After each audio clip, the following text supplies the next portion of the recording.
Hello everyone, welcome back. In this video I am going to discuss a very good idea, a beautiful shortcut taken from David Morin mechanics book. But this question is not from David Morin, it is from Pathfinder rotation chapter. Check your understanding, question number 28. A bead is fixed on a rigid ring of radius r and mass that is negligible as compared to that of the bead. So the ring can be taken as massless, the bead has got the mass. The assembly thus formed is held motionless on a horizontal floor with the plane of the ring vertical. So plane of the ring is vertical, it is vertical plane, but it is kept on a horizontal floor. So we don't know why the ring is not going to fall off like this. Some constraint is there that it rolls only on the horizontal surface. And they gave the coefficient of friction between the ring and the floor as mu. Now the assembly is given a slight push, sideway push, slight only, not like impulse, sudden impulse, so that it starts off with almost negligible velocity rolling on the horizontal surface. Acceleration of free fall is given g. Now there are two parts in the question here. Part A, by how much angle will the ring rotate before it begins to slide? So initially it starts rolling without slip. There will be a point of angular position theta where it starts to slide. After that it will have kinetic friction situation.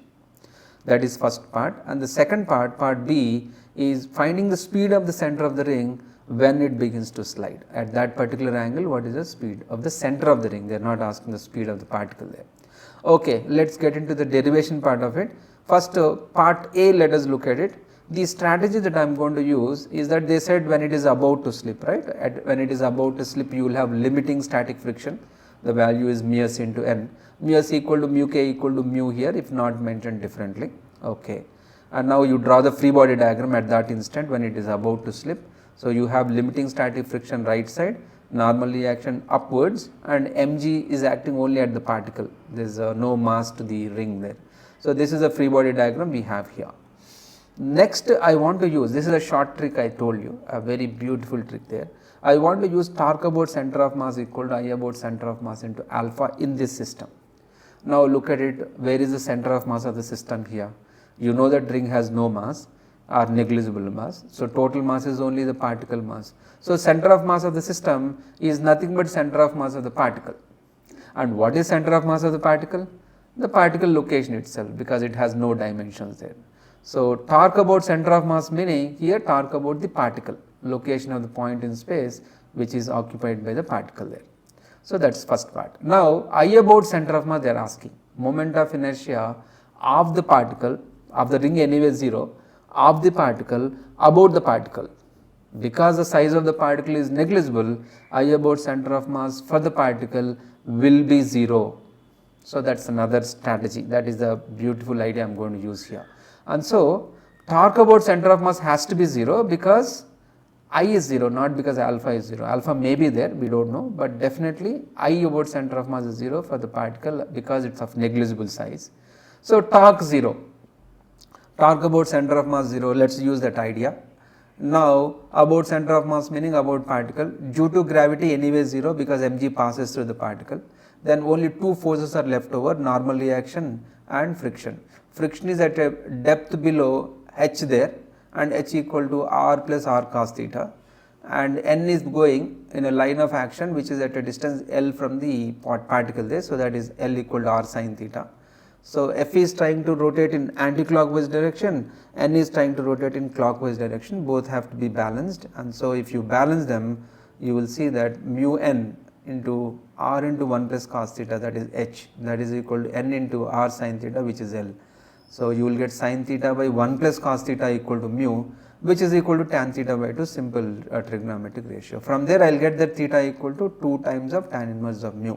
So this is the idea I wanted to tell you. It is a very beautiful simple idea. If you do not use rotation concept and if you want to solve the same problem using Newton's law along x axis, Newton's law along y axis, and then again using the relative motion, acceleration of p with respect to center of mass equal to acceleration of p minus acceleration of c. It is going to be pretty lengthy and definitely it is going to take a lot of time. By using this idea we are able to solve it in no time. So part A is over. Now let us go to part B. So Now what are they asking? At the time of no slip situation, they are asking you to find Vc there. What is the strategy? You use conservation of mechanical energy to find Vp at the time of slipping up to no slip situation, up to that point, right? It is no slip situation, meaning you will have static friction, so no dissipation of mechanical energy. You can conserve up to that angle. After that, energy is not conserved because thermal energy is produced, mechanical energy is not conserved. So that is one point we will use to find Vp. Once I have Vp, then I can go for kinematics of rolling to find Vc. So that is the strategy.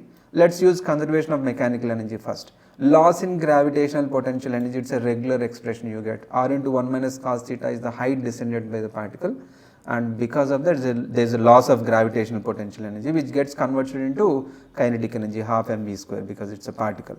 So you get V from there. And now from kinematics of rolling also, what does the kinematics of rolling say? Rolling motion can be visualized as superposition of two things, rotation about center of mass plus translation of center of mass. Only due to rotation about center of mass you get r omega, which is equal to Vc because no slip situation, and only due to translation you will get Vc there. The vectorial addition of these two is going to be Vp. So Vp equal to Vc square plus r omega whole square plus 2 into Vc into r omega into cos of angle between them, which is theta. Because if the radius makes an angle theta with vertical, its corresponding tangent makes an angle theta with horizontal, and you substitute r omega equal to Vc and you get Vp equal to 2 Vc cos theta by 2. So equation 1 comes from conservation of mechanical energy, equation 2 comes from kinematics of rolling. Both cases we are calculating Vp, and you combine them, you get Vc equal to root gr into tan theta by 2, and tan theta by 2 we have already calculated in the first part as mu. Substitute there, you get the answer. So with that the question is completed. I hope you understood. If you have any doubts, please put comment down there. I will be very happy to respond with that. Thank you very much for your time. I conclude here. Until next time, goodbye.